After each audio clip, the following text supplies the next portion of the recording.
semua, salam sejahtera ya. Okay, dalam slot hari ini ingin saya kongsikan satu teknik pengembangan idea. Ya, aspek ini sangat penting dalam usaha menghasilkan satu karangan yang menepati kehendak tajuk dan juga mencapai sasaran target jumlah patah perkataan yang dikehendaki mengikut tahap peperiksaan sama ada PT3 ataupun SPM ya.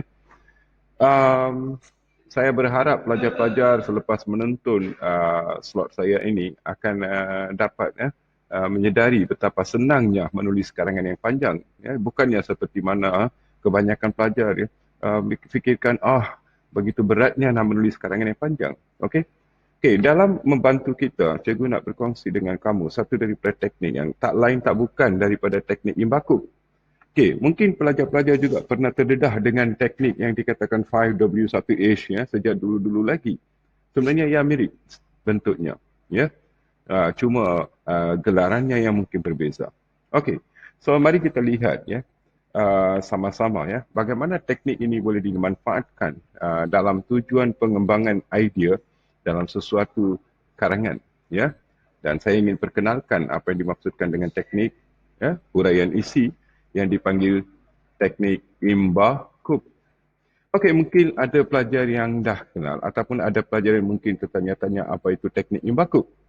Okey, maksud singkatan atau abbreviation di sebalik Imba-Cook ya, adalah, cuba lihat ya, I, okey, yang merujuk kepada idea ataupun isi utama dalam setiap perenggan isi.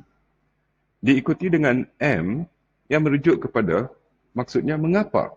Jadi setiap idea itu perlu disokong dengan hujah kamu menyatakan mengapa kamu berpendirian sedemikian. Dan begitulah seterusnya bagaimana. Andaikan kalau karangan itu mengharapkan ya peranan, usaha, langkah-langkah. Jadi perlulah kamu sokong dengan pelbagai cara-cara ya bagaimana ya suatu itu boleh dilakukan. Dan diikuti dengan kesan. Setiap tindakan ada tindak balasnya. Begitulah juga setiap kali satu langkah usaha diambil, ada balasnya. Dan itu dikatakan kesan. Dan biarlah karangan kita ini memang menunjukkan kematangan dan menunjukkan keindahan dalam penulisan. Dan di sini kita perlukan ungkapan-ungkapan yang mungkin terdiri daripada bentuk cogan kata, kata hikmat, peribahasa dan sebagainya. Dikatakan ungkapan. Dan akhirnya perenggan-perenggan itu biarlah disudahi dengan satu pendirian. Pendirian yang menyokong segala hujah sepanjang pengembangan isi tersebut. Dan ini dikatakan penegas. Okey, biar kita memahami lebih terperinci ya tentang setiap satu ini seperti mana saya sedia terangkan tadi. Idea ini sepatutnya kamu nyatakan idea atau utarakan isu utama. Dan dalam bahagian mengapa pula, mengapakah hal sedemikian berlaku atau dilakukan. Dan di sinilah pelajar-pelajar akan memberi sebab dan alasan atau kelebihan atau kekurangan tentang idea yang kita sampaikan. Dan seterusnya dalam bahagian bagaimana pula, di mana kita akan cuba menerangkan bagaimanakah hal atau isu tersebut berlaku atau dilakukan. Dan kita boleh memberi penerangan tentang cara, kaedah, langkah atau kejadian. Dan berkaitan dengan kesan, biarlah kita terangkan kesan kepada idea atau isu yang diutarakan. Dan ungkapan ini seperti dikatakan tadi ya, ianya mungkin terdiri daripada peribahasa atau cogan kata yang relevan dengan imbaku dan akhirnya dengan penegas. Andaikan kita ingin menyediakan satu rangka karangan. Rangka karangan yang akan dikembangkan dalam satu perenggan yang panjang yang mungkin hampir 100 hingga 130 patah perkataan. Adakah ianya sukar? Tidak. Sama-sama sekali tidak. Gunakan saja teknik imbaku, ianya akan menjadi mudah. Katakanlah kita ni ingin menulis satu karangan yang berkaitan dengan usaha menangani gejala. Sudah pastinya pelajar-pelajar akan menggunakan teknik dikemasin kebanyakannya ya. Dalam pada itu maksudnya keluarga. Keluarga merupakan satu aspek penting ya dalam menghadapi mana-mana isu. Katakanlah kita nak terangkan usaha atau peranan ibu bapa dalam menangani gejala jenayah. Jadi untuk itu kita perlu memahami apa pula peranan-peranan ibu bapa ya menangani isu jenayah ini. Sudah pastinya ibu bapa boleh membimbing mengasuh anak dengan cara dengan mengajar mereka cara bersopan, bersantun sejak kecil lagi. Cuba lihat gambarnya. Okay. Dalam gambar kedua kita dapat lihat betapa ibu bapa yang sanggup meluangkan masa berharga dengan anak-anak mereka. Sayangnya zaman sekarang ini kita lihat kebanyakan ibu bapa yang sibuk dengan urusan kerjaya mereka, bisnes mereka sehingga mereka mengabaikan kepentingan anak-anak. Okey, dan di sini kita lihat inilah caranya yang perlu. Ibu bapa perlulah sentiasa meluangkan masa berharga dengan anak-anak mereka. Dan dalam gambar ini pula kita dapat lihat ya, penyemaian nilai-nilai murni dalam kalangan anak-anak memang peranan penting ibu bapa. Okey? Dan cuba bayangkan ibu bapa yang membiasakan anak-anak mereka dengan sifat berjimat cerbat dengan amalan menabung. Walaupun ianya sebagai satu permainan yang menyeronokkan untuk budak-budak itu nanti akan menjadi amalan sepanjang masa. Dan dalam gambar ini kita dapat lihat betapa bapa dengan mak ni yang memang cuba membantu anak-anak mereka dalam mempelajari sesuatu. Okey, ini adalah antara peranan ibu bapa dalam mencorakkan kepribadian seseorang anak dan ianya harus dibuat awal-awal lagi. Okey, sekarang kita lihat dengan adanya pemahaman ini kita akan lihat bagaimana ibu bapa boleh memainkan peranan dalam usaha menangani jenayah. Okey.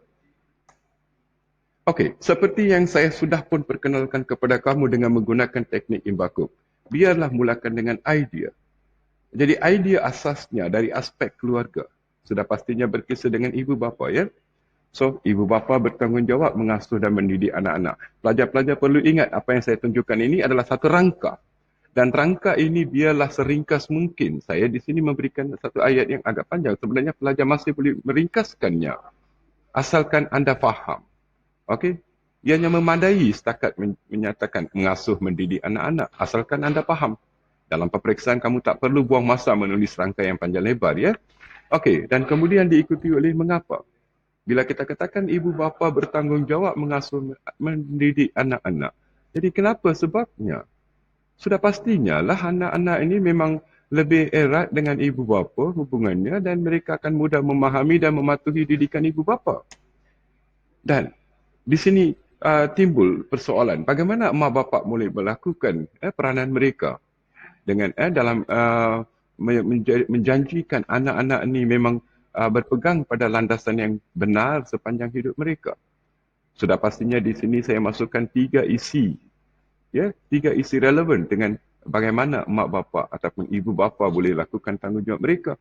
Memberikan bimbingan yang positif, menjadi suri teladan yang baik, memberikan ajaran agama yang kukuh. Di sini kita nampak ada 3 isi yang pastinya kita akan kembangkan lagi. Ya. Dan kemudian, setiap tindakan seperti kita sedia maklum, ya, setiap tindakan ada tindak balasnya. Jadi setiap kali ada caranya, langkah usaha yang diambil oleh ibu bapa pasti akan membuahkan hasilnya kemudian. Apa dia? Sudah pasti kesannya. Kesannya ialah anak-anak yang akan mendengar nasihat dan bimbingan daripada ibu bapa dan mereka juga akan menjauhi perbuatan berunsur jenayah yang dilarang oleh agama. Dan carilah satu peribahasa yang sesuai. Sudah pastinya ya usaha mencorakkan seorang anak itu sejak kecil lagi itu memang padan dengan satu peribahasa yang berbunyi melentur buluh biarlah dari rebungnya. Dan akhirnya pastikan perenggan itu dilengkapkan dengan satu penegas.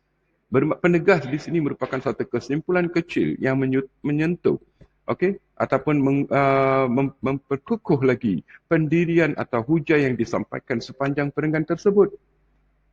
Biar ringkas. Dan kemudian cuba kita lihat. Setiap maklumat dalam rangka tadi, bagaimana dikembangkan. Ini langkah yang penting. Untuk menentukan karangan kamu panjang dan menepati. Cuba lihat idea tadi. Yang menunjukkan tanggungjawab mengasuh mendidik sudah dikembangkan dalam satu ayat yang lebih panjang. Dan di sini apa yang perlu saya ingatkan kamu, perhatikan. Perkataan pertama ataupun permulaan itu dengan warna yang berbeza ya, dalam warna merah. Itu menunjukkan penanda-penanda wacana yang akan menjadikan penyampaian hujah kita itu lebih menarik dan menunjukkan satu kesinambungan supaya pembaca atau pemeriksa tidak rasa bosan ataupun terputus dengan idea yang kita sampaikan. Okey? Dan kemudian setiap kali selepas menyatakan idea, kita perlu menyatakan mengapa. Dan di sini cuba kita cari satu penanda wacana yang sesuai.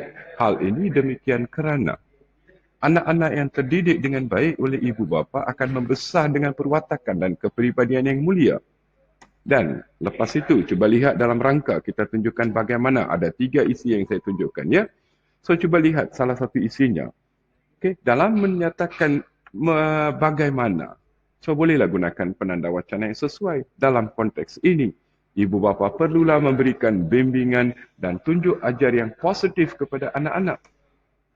Dan untuk memanjangkan lagi, kita tambahkan lagi bagaimana ibu bapa juga haruslah menjadi suri teladan yang baik sepanjang masa bersama dengan anak-anak mereka. Semua ini adalah hasil daripada rangka yang disediakan. Cuba kita lihat ya sambungannya. Okey? Yang menunjukkan kesan. Setiap kali ya ada tindakan, ada tindak balasnya. Begitu juga ya tindakan ibu bapa akan membuahkan hasilnya. Jadi hasil tindakan cakna ibu bapa akan menyebabkan anak-anak muda mendengar nasihat dan pesanan daripada ibu bapa. Selain itu sudah pastinya ya natijahnya. Gunakan penanda wacana yang menarik untuk menunjukkan kesan. Natijahnya, anak-anak akan sentiasa berwaspada dalam membawa diri mereka dan menjauhi amalan atau perbuatan terkutuk di sisi agama.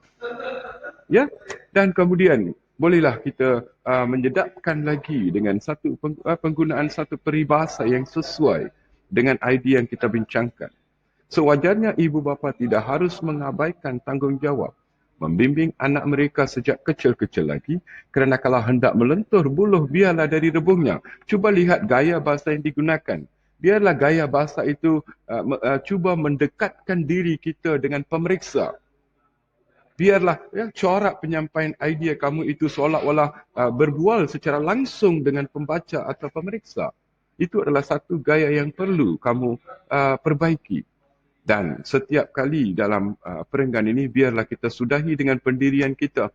Okay? Untuk menegaskan kembali apa yang kita hujahkan sepanjang perenggan yang kita kembangkan. Contohnya tegasnya, penanggungjawab ibu bapa membimbing anak-anak agar bermoral dan bersasiat tinggi, pastinya akan menjadi perisai dalam menghindari sebarang aktiviti. Okay? Alright? Dan ini adalah pengembangan daripada rangka yang dibuat. Okey, cuba kita lihat hasilnya. Apabila kita gabungkan, menyusun galur, okey, idea-idea ini, alright, dan kita dapat lihat satu perenggan yang lengkap, yang memang panjangnya tak kurang 100 patah perkataan. Menulis sebuah karangan yang panjangnya 400, 500, 600 bukannya sukar seperti tanggapan segelintir pelajar-pelajar. Gunakan teknik yang sesuai. Okey? Dan cuba lihat hasilnya. Perenggan ini ya sebenarnya hanya satu perenggan berdasarkan satu isi sahaja. Kalau kamu kira perenggan ini patah perkataannya mencecah 122 patah perkataan. Ya, cuba baca perenggan ini dengan lengkap. Segala apa yang saya kembangkan daripada rangka tadi memang sudah dimuatkan dalam satu perenggan. Pada hemat saya, ibu bapa haruslah bertanggungjawab mengasuh dan mendidik anak-anak agar tidak terjebak dalam kancah jenayah. Hal ini demikian kerana anak-anak yang terdidik dengan baik oleh ibu bapa akan membesar dengan perwatakan dan kepribadian yang mulia. Dalam konteks ini, ibu bapa perlulah memberikan bimbingan dan tunjuk ajar yang positif kepada anak-anak. Ibu bapa juga haruslah menjadi suri teladan yang baik sepanjang masa bersama dengan anak-anak mereka. Hasil tindakan cakna ibu bapa akan menyebabkan anak-anak muda mendengar nasihat dan bimbingan daripada ibu bapa. Natijahnya, anak-anak akan sentiasa berwaspada dalam membawa diri mereka dan menjauhi amalan atau perbuatan terkutuk di sisi agama. Sewajarnya lah ibu bapa tidak harus mengabaikan tanggungjawab membimbing anak mereka sejak kecil-kecil lagi Kerana kalau hendak melentur buluh, biarlah dari rabungnya. Tegasnya tanggungjawab ibu bapa membimbing anak-anak agar bermoral dan bersastia tinggi pastinya akan menjadi perisai penghalang dalam menghindari sebarang aktiviti berunsur jenayah. Cuba lihat, inilah satu cara yang dapat kita menghasilkan perenggan lengkap dengan penggunaan teknik imbakum. Adakah susah? Mungkin pada mulanya ada pelajar menganggap ayahnya masih berat. Tak apa, biarkan. Okay? Banyakkan latihan. Orang kata Allah bisa kalah biasa. Okay? Dengan adanya kesungguhan, sudah pasti teknik ini boleh dimanfaatkan. Cuba bayangkan, teknik yang sama kamu gunakan dalam isi ataupun perenggan-perenggan seterusnya. Ya, kita akan cuba sampaikan 4 hingga 5 isi. Sudah pastinya dengan teknik ini, ia boleh mencecah 500 lebih patah perkataan. Tambah dengan pendahuluan, tambah dengan penutup, boleh mencecah dengan mudahnya 600 lebih. Pelajar yang rasa berat, tak payahlah. Ya. Pelajar yang rasa mungkin tak mempunyai masa yang cukup untuk menulis panjang lebar. Ringkaskan kandungan yang kita muatkan dalam satu perenggan. Memandahi kalau kamu boleh menulis dalam 70 hingga 80 patah perkataan untuk SPM. Kalau PT3, 50 hingga 60 patah perkataan. Terserah pada kamu. Bagaimana kamu nak manfaatkan teknik ini. Dan saya berharap apa yang saya berkongsi tadi itu memberi sedikit sebanyak tunjuk ajar kepada kamu dalam usaha penulisan karangan. Alright? Dan tolong like, share dan subscribe. Sebab dalam masa-masa kelak, saya memang ada niat untuk berkongsi dengan para pelajar di mana jua anda berada. Untuk membantu dalam persediaan kamu dalam menghadapi pelbagai peringkat peperiksaan. Alright?